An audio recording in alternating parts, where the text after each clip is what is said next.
Okay, now this is very simplified, but it does make a point about values. The idea is that we take values as thinking human beings and nest them in cause and effect relations, that I'm pursuing this for the sake of that, which I'm pursuing for the sake of something else.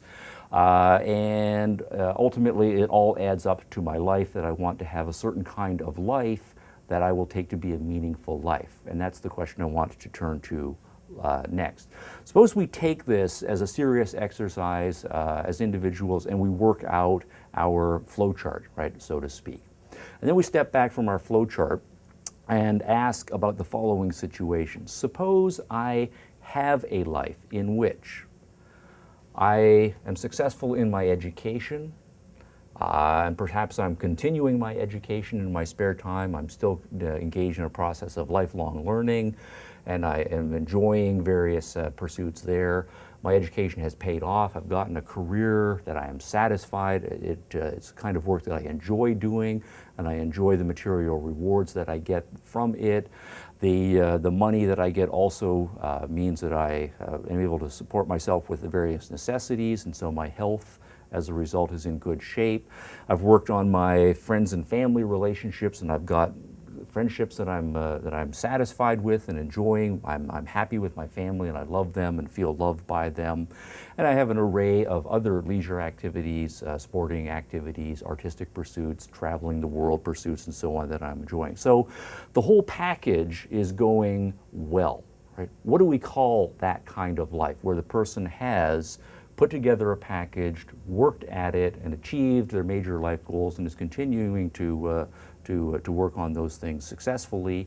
That is a life, if we put it all together, that is a life, right, of happiness, right?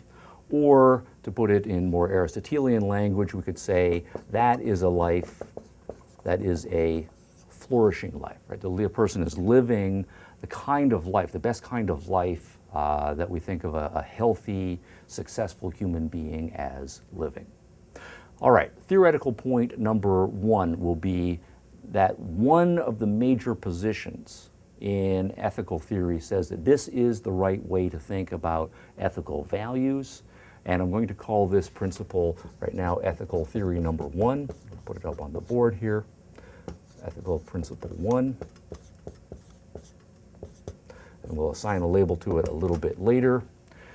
And it says something like the following: the primary goal in life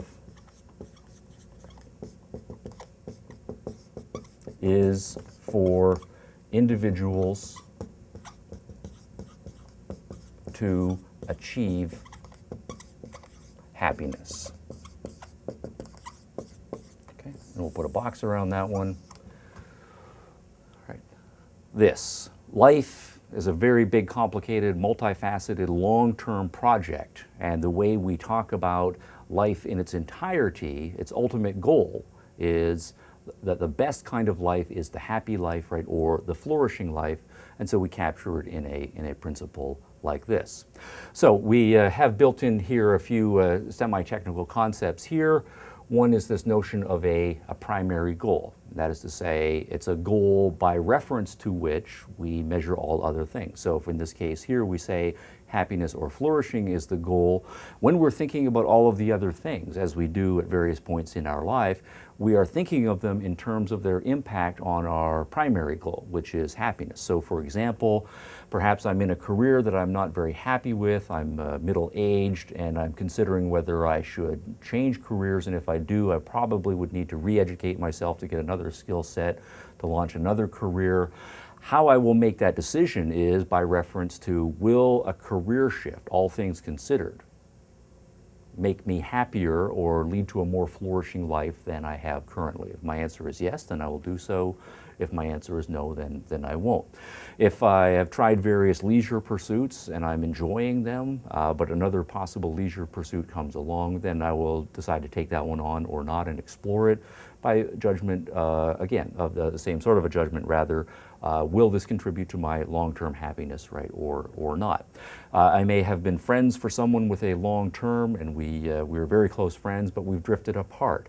Is this a relationship that I should continue to invest in, or is it the case that the friendship really is not going to progress? It's only going to deteriorate because we're on very different life paths. Is this person someone I want to remain friends with or not? And again, the question is, will this contribute to my long-term happiness, right, or not? That's the concept of a primary goal, using it as a standard by which to measure and evaluate all subordinate goals. The notion here, we've emphasized individuals, right? The idea here is that valuing is fundamentally individualistic.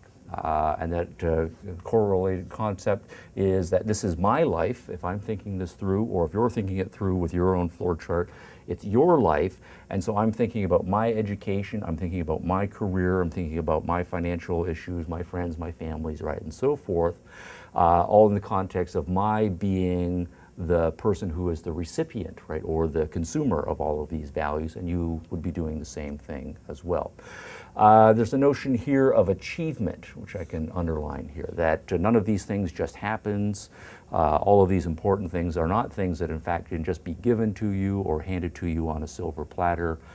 They are all things that have to be achieved by self-responsible commitment, perseverance, right, and so forth.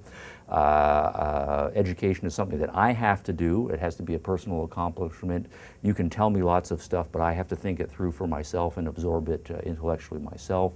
A successful career is something that I have to do, right, for myself. Making my family relationships work is something that I have to do. It can't just be given to me.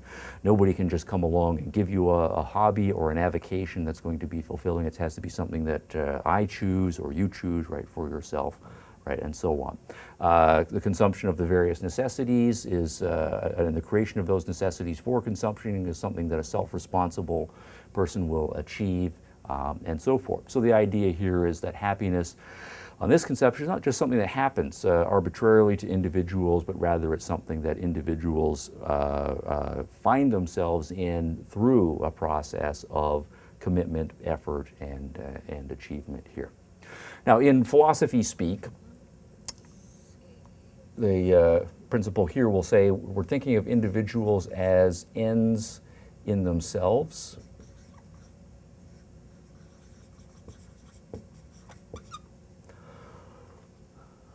And the achievement point is to pick up the point that individuals are responsible for achieving their ends, right? So it's my life, and also my life is responsible. Okay, put it all together, right? Then we have the concept, right, of life.